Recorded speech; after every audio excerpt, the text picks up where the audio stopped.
out to Socrates. Socrates still trying to get the opening. Oh, Socrates! Whoa! And there it is. The crazy gang have beaten the Culture Club. Maggie Thatcher, can you hear me? Maggie Thatcher, your boys took a hell of a beating. Your boys took a hell of a beating.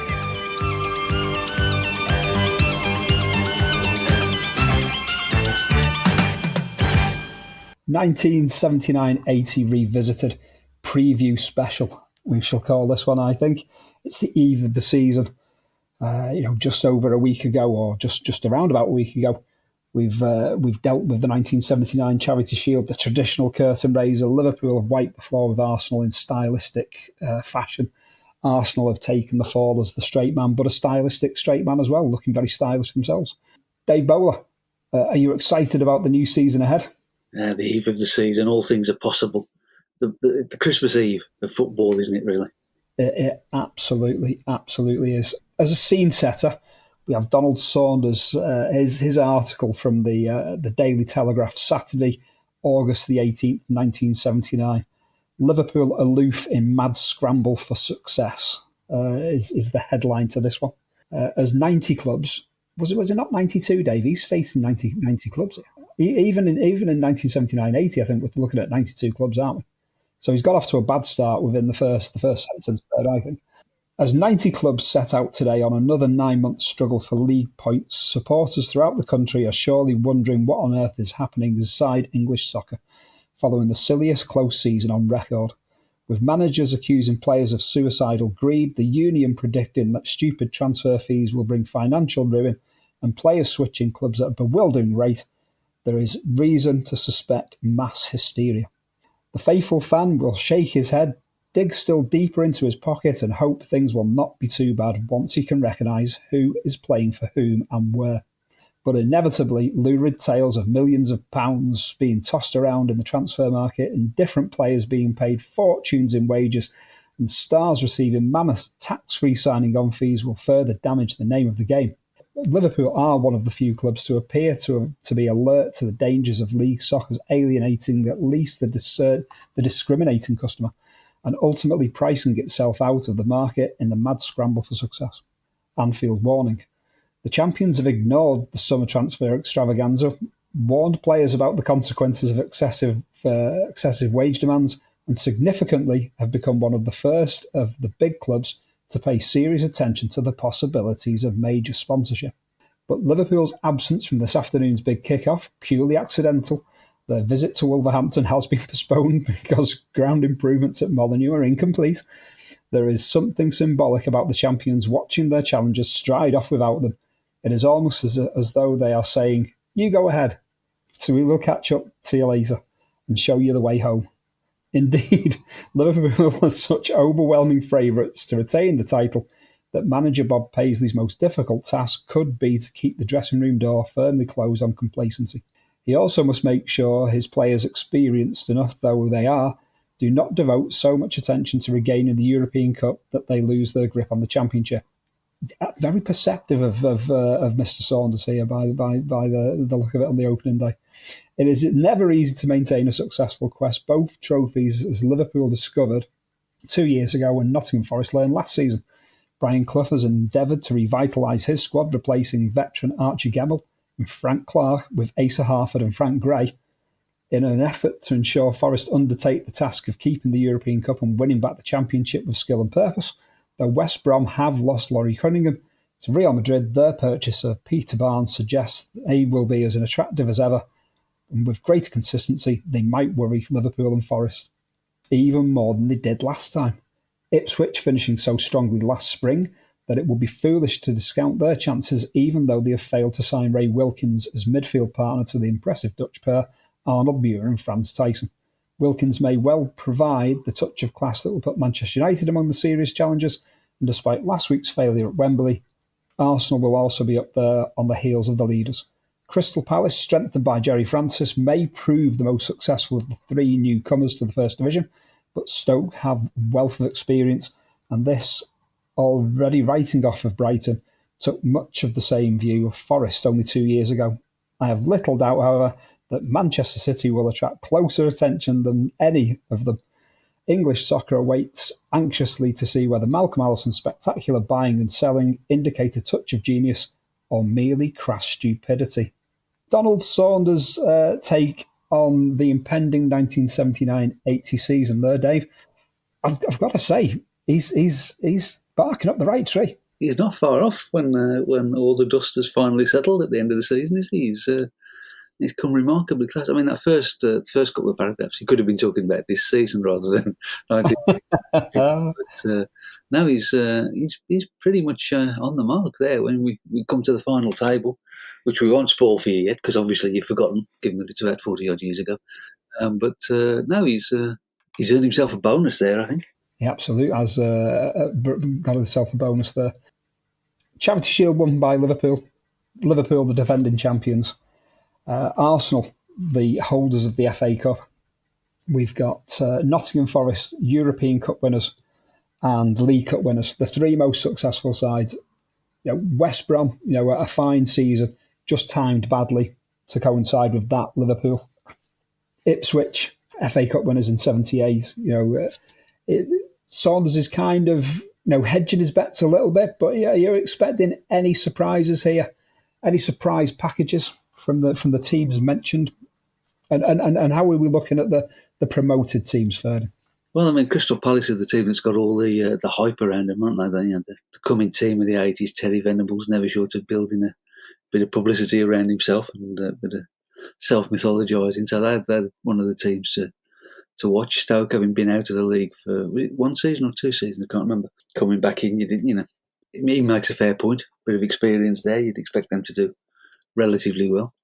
Garth Crooks in the team, speaking rather differently to how he does these days on Football Focus and whatever it is that he turns up on. Definitely, most definitely, we have surprises to unveil about Manchester City and why Malcolm Allison is struggling. That will come in due course. But he's spot on about Manchester City being a magnet for catastrophe over the coming months. I don't think Everton are going to have a good season either. Sorry, Paul, but no. I think there's trouble afoot at Goodison Park without a shadow of a doubt. Yeah, Manchester United, they're going big in the transfer market. They've picked Ipswich Town and Everton to Ray Wilkins. I mean, the prospect of an Ipswich midfield with Muir and Tyson, Wilkins and John Walk, that has a certain missed ring to it, doesn't it? I mean, it would have been interesting to see that. That would have been one of those what if kind of things. I'm still not entirely sure how that fits together with Ray Wilkins in there with Murin and Tyson. I'm not sure. Yeah, it's kind of like two, especially Murin. I think I'm sure it'd be a very Manchester United thing of the future to try and kind of like crowbar Arnold Murin and Ray Wilkins into the same midfield. Do you think? Too much of a good thing, I think, is not always good for you, is it? Too rich of a set of ingredients, yeah. I think, oddly enough, in not buying Ray Wilkins, Ipswich have dodged a bullet there because the next couple of years for Ipswich Town aren't going to be too bad at all, really. Absolutely, I think they'll do well for themselves over the coming seasons. A quick look through, I mean, what has been cited there is the madness of the summer transfer market, Dave. A quick run through of the most expensive transfers. It's been more than £17 million has changed hands in an amazing summer of soccer transfers, according to the Daily Mirror, with Malcolm Allison's Manchester City leading the way with deals totaling nearly £4 million. Major deals. Biggest transfer fee of the summer, collected by West Brom, Dave. The £900,000 from Real Madrid for Laurie Cunningham. Ray Wilkins, Chelsea to Manchester United, £825,000. Michael Robinson, Preston North End to Manchester City, the nice round figure of £756,000. Mike Flanagan, Charlton to Crystal Palace, £722,000, £22,000 of that in her products, I'd like to think. Peter Barnes, Manchester City to West Brom, £650,000. Asa Hartford weighing in at the £500,000 mark, Manchester City to Nottingham Forest. That what could possibly go wrong with that one, Dave? That's he's the perfect replacement for Archie Gemmill there. I totally see the two seeing eye to eye with Brian Clough and getting on like a house on fire there. Frank Gray leads to Nottingham Forest. Forest again there, £475,000. This all hot on the heels of them breaking, or a penny away from breaking, the pound away from breaking the £1 million barrier repeatedly for Trevor Francis not all that long ago. Jerry Francis, QPR to Crystal Palace, £465,000. Gary Owen, picked up by West Brom from Manchester City, £450,000. Tony Curry leads to QPR, £400,000. Same fee taking Alan Curtis from Swansea to Leeds. You've got Irving Natras, Newcastle to Middlesbrough, £375,000. West Brom have sold Len Cantello to Bolton for £350,000. For the same fee, Gary Collier has been picked up from Bristol City by Coventry City. Bobby Shinton, Wrexham to Manchester City for £300,000. Terry Yorath at £300,000. Coventry to Spurs. Frank McGarvey, he's going to have an absolute ball at Anfield. St Mirren to Liverpool for £300,000. Bozo Bakoto, NK Zagreb to Sunderland, £250,000. Dave Jones, Everton to Coventry for the same fee. Steve McKenzie, Crystal Palace to Manchester City at the £250,000. Chris Woods, Nottingham Forest to QPR, same fee. John Gregory, Aston Villa to Brighton, £250,000. Alan Kirbishley, West Ham to Birmingham, £225,000. Tony Fitzpatrick, St Mirren to Bristol City. St Mirren have been doing some selling this summer, Dave. £225,000. Tony Morley, an interesting one, Burnley to Aston Villa for £220,000. Stuart Pearson for Manchester United to West Ham, same figure. John Bailey picked up by Everton at £200,000 from Blackburn Rovers. Liverpool splashed out another £200,000 on Avi Cohen from Maccabi Haifa. Mick Saxby, Mansfield to Luton, £200,000, the biggest transfer fee, or one of the biggest transfer fees outside the top flight, behind Birmingham splashing a bit of cash on Alan Kirbishley. You've got Dave Watson, Manchester City to Werder Bremen, £200,000. That's going to be a lasting transfer. I can see that in the tea leaves, Dave. Alan Young, Oldham to Leicester, £200,000. David McCreary, Manchester United to QPR, £200,000. And Radojka Avramovic, to Notts County for £180,000. Dave, a summer madness. Insane. The whole thing, absolutely insane. Anything in particular there that strikes you as a high-priced gamble, or on the other side of the coin, could turn out to be quite the bargain? St Mirren in the post Alex Ferguson landscape, obviously selling everybody left, right, and centre. So Frank McGarvey looks a good buy. He's going to score goals galore for Liverpool. Absolutely. Clock up the appearances. But the big thing is just firstly the absence of what Alan Sugar would go on to call Johnny Foreigner or Carlos Kickerball. It's just beginning to come into the English game after the success of Muren and Tyson and Ardile and Villa, but still a fairly low key presence. But it's just the way the prices have escalated. You know, I mean, 2 years earlier, Kenny Dalglish, £440,000 seemed an extraordinary amount of money, and that survived as the record fee for about 18 months, didn't it? Till David Mills went to the Albion in January of '79. And then as soon as the Trevor Francis £1 million, or not quite £1 million move happened, everything then went berserk after that. And that seemed to just wind everything up by another 50%. Every transfer fee went up by about half after that. I wonder where all the money came from. Because there were not huge TV contracts. And, you know, although crowds were good, they weren't getting any bigger than they had been at the start of the 70s. So I don't know, those executive boxes that were popping up around various grounds were bringing in that much money. So I wonder where that money went or where it came from. Absolutely. I mean, there were some bargains to be picked up at the lower end of the price spectrum. Arsenal have picked up a veteran John Hollins from QPR for a few pennies. Emlyn Hughes to Wolves, could be a shrewd move. Ron Saunders has picked up Des Bremner and David Geddes for Aston Villa. And we've also got Brighton, their looming debut First Division campaign, Dave. They've brought in Dave Foster and Neil McNabb, from Portsmouth and was it Tottenham respectively. So some bargains there as well. Anyone? You're going to hazard a guess at your star transfer there come May.